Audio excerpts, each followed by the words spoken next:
Prosthetic joint infection risk factors. Preoperative risk factors. Various preoperative factors increase the risk of prosthetic joint infection. These include active infections such as local cutaneous, subcutaneous, deep tissue, or joint infections, as well as systemic septicemia. A history of previous local surgeries or infections also contributes to the risk. Postoperative risk factors. Postoperative risk factors include immune suppression, whether due to immunosuppressant drugs or conditions like corticosteroid use. Drugs such as anti-TNF agents, for example infliximab, etanercept, adalimumab, certolizumab, golimumab, and antimetabolites, for example leflunomide, are particularly risky. Poorly controlled diabetes mellitus, HbA1c greater than 7, chronic renal disease, acute liver failure, and malnutrition, for example albumin less than 3.5, total serum leukocytes less than 800, can further predispose to infection. Immunosuppressive conditions such as dysplasia, neoplasia, and HIV, with CD4 counts less than 400, increase the vulnerability as well. Additionally, inflammatory arthropathy, for example rheumatoid arthritis, psoriasis, ankylosing spondylitis, can be a contributing factor. Lifestyle factors. Lifestyle factors including morbid obesity, smoking, excessive alcohol consumption, intravenous drug use, and poor oral hygiene also play a significant role in increasing the likelihood of infection. Prosthetic joint infection pathophysiology. The most common bacterial organisms responsible for prosthetic joint infections include Staphylococcus aureus, Staphylococcus epidermidis, and coagulase-negative Staphylococcus species, particularly in chronic infections. Candida species, such as Candida albicans, are the most common fungal pathogens involved in these infections. Prosthetic joint infection classification. Time of onset. Infections can be classified based on their time of onset. Acute infections occur within 3 to 6 weeks of surgery and are typically confined to the joint space without invasion into the prosthetic bone interface. Chronic infections develop more than 3 to 6 weeks after surgery and are characterized by the formation of a biofilm by bacteria on the implant, which makes eradication challenging. The biofilm is composed of 15% cells and 85% polysaccharide layer, which helps bacteria adhere to the prosthesis and protect them from the host immune system. Source of infection. Infections can arise through direct invasion, such as from a sinus tract into the joint capsule or wound dehiscence.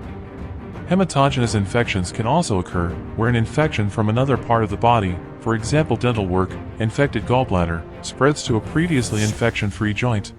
Prosthetic joint infection presentation. Patients may have a history of recent or active bacteremia, multiple local surgeries, or skin or epithelial tissue penetration, for example intravenous drug use, colonoscopy, dental work, ulceration, or wound complications. Symptoms of PJI. Common symptoms include persistent pain and stiffness at the site of the arthroplasty, which is present in over 90% of infected patients.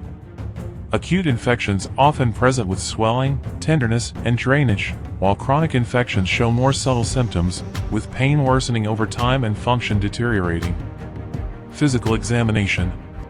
On inspection, a sinus tract to the joint is a definitive sign of infection. Other signs include warmth, redness, and swelling, along with a low-grade fever. Motion is often limited by pain and swelling. Imaging in PJI. Radiographs. Radiographs can reveal periosteal reactions, scattered patches of osteolysis, generalized bone resorption without implant wear, transcortical sinus tracts, and implant loosening. Bone scan. A technetium-99m bone scan detects inflammation, while indium-111 scans detect leukocytes. A triple scan can differentiate infection from fracture or bone remodeling.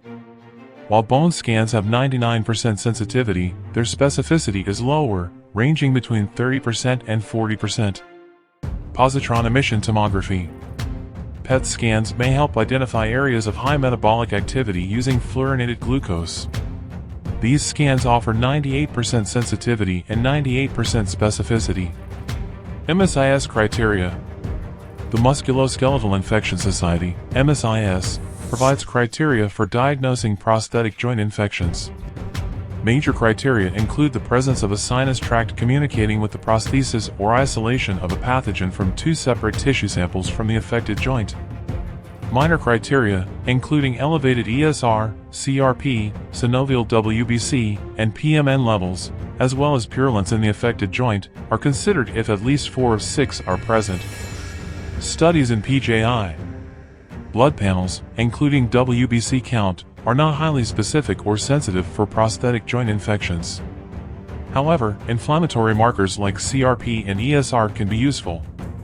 CRP peaks 2 to 3 days after surgery and returns to normal after 3 weeks, while ESR peaks 5 to 7 days after surgery and normalizes within 3 months. Joint aspiration.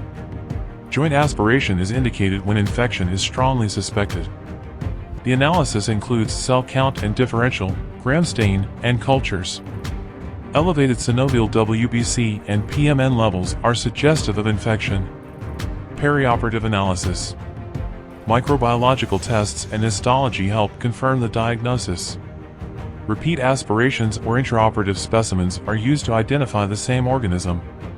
In equivocal cases, intraoperative frozen sections can help confirm infection. Treatment of prosthetic joint infection. Non-operative treatment. Chronic suppressive antibiotic therapy may be used in patients unfit for surgery or those who refuse it. This approach aims to manage symptoms and prevent the systemic spread of infection, although the success rate for eradication is only 10% to 25%. Operative treatment. Several surgical options exist, depending on the severity and timing of the infection.